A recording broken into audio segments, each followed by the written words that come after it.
সম্পূৰ্ণভাৱে সফল হৈছে।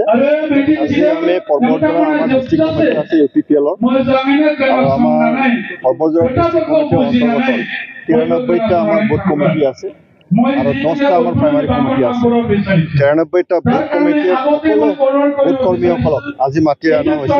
ইয়াত আমি এটা কৰ্মশালা আমি কৰিছোঁ যে যিহেতু ভোটৰ যুদ্ধত আমি নামি যাব লাগে, ভোট আমি কেনেকৈ আমি আগবাঢ়ি লৈ যাওঁ, ভোটত আমি কেনেকৈ কাম কৰিম, ৰাইজৰ মাজত কেনেকৈ যাব, ইয়াৰে এটা আমি আখৰা আজি আমি লৈ লৈছোঁ। ইমান ধুনীয়া সবাই ইয়াৰ স্বতঃস্ফূৰ্তভাৱে ওলাই আহিছে। আমাৰ 3000 বুথ কৰ্মী আজি উপস্থিত হ'ল আৰু ব্ৰিটিছে বাকী ৰাইজ স্বতঃস্ফূৰ্তভাৱে এতিয়া UPPL দলক সহায় কৰি আছে। আমি এতিয়ালৈকে কোকৰাঝাৰ জিলাত যিমান আমাৰ পৰিচিত সমষ্টি আছে সকলো সমষ্টিতে আমি কৰিলোঁ।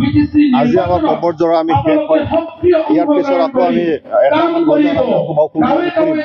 তো পৰ্বতজৰা যিটো পৰিৱেশ আমি দেখিছোঁ, আমাৰ বুথ কৰ্মীসকলৰ যিটো সদিচ্ছা, তেওঁলোকৰ যিটো উৎসাহ, যথেষ্ট আমি ক'ব পাৰোঁ যে পৰ্বতজৰা এইবাৰ আমাৰ দখলত আহিব। এটা শ্লোগান আমি কৰিছোঁ, পৰ্বতজৰা এইবাৰ UPPL পৰ্বতজৰা হ'ব। বিজেপিয়ে নিজাববীয়াকৈ প্ৰতিদ্বন্দ্বিতা কৰিব বুলি কৈছে, হ'ব নাই, কেনেধৰণৰ পৰিস্থিতি? আমাৰ কথাটো স্পষ্ট, UPPL 40টা সমষ্টিত আমি খেলিম। এতিয়া বিজেপিয়ে কিমান খেলে, UPPL কিমান খেলে, তেওঁলোকে সিদ্ধান্ত ল'ব। আমাৰ সিদ্ধান্ত একেবাৰে স্পষ্ট, আমি 40টা সমষ্টিত খেলিম।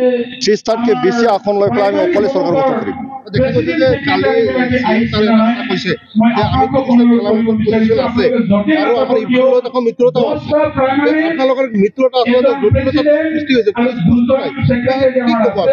মই ভাবোঁ ইয়াত জটিলতা একো নাই।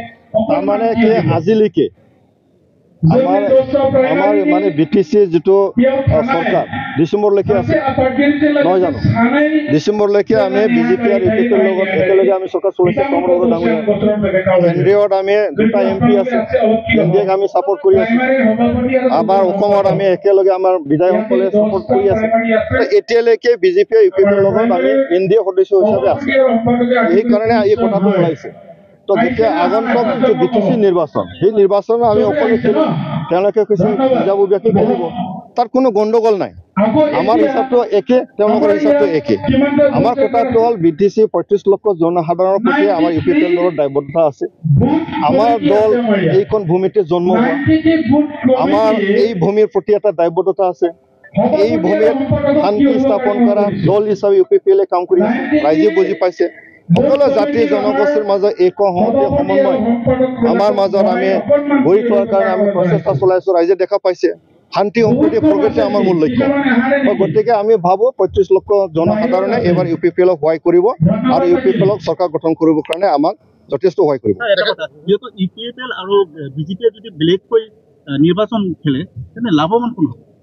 লাভৱান UPPL। বেলেগ বেলেগ চবকে আমি খেলিব দিছোঁ। আমাৰ লাভটো আমি দেখিছোঁ, UPPL অকলে আমি খেলিম, লাভ আমাৰে হ'ব, আমাৰ চৰকাৰ আমি গঠন কৰিম। কাৰণ BPF 15টা বছৰ BPFক ৰাইজে দেখা পাইছে।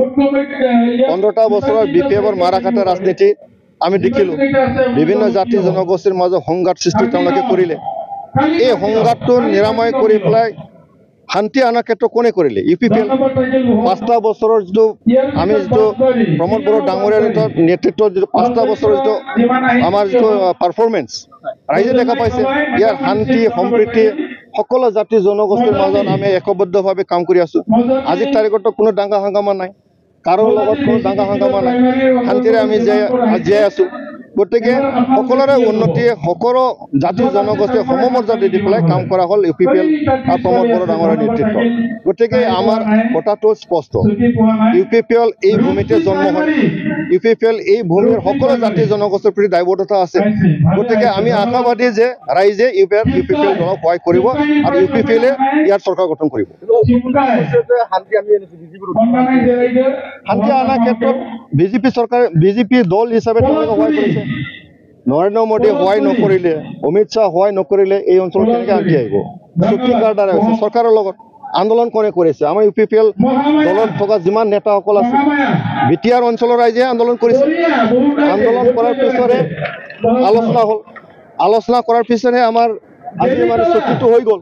তো গতিকে আমি আন্দোলনকাৰীসকলে যদি শান্তি চুক্তি যদি আবদ্ধ নহয় চৰকাৰে একো কৰিব নোৱাৰে তো গতিকে মূল আমাৰ অংশীদাৰ হ'ল আমাৰ BTC বাকী ৰাইজ BTC বাকী ৰাইজে শান্তি বিচাৰিছিল শান্তি চুক্তিবদ্ধ হ'ল শান্তিৰে আমি এতিয়া জীয়াই আছোঁ UPPL এই অঞ্চলৰে দল গতিকে ৰাইজে আঁকোৱালি ল'ব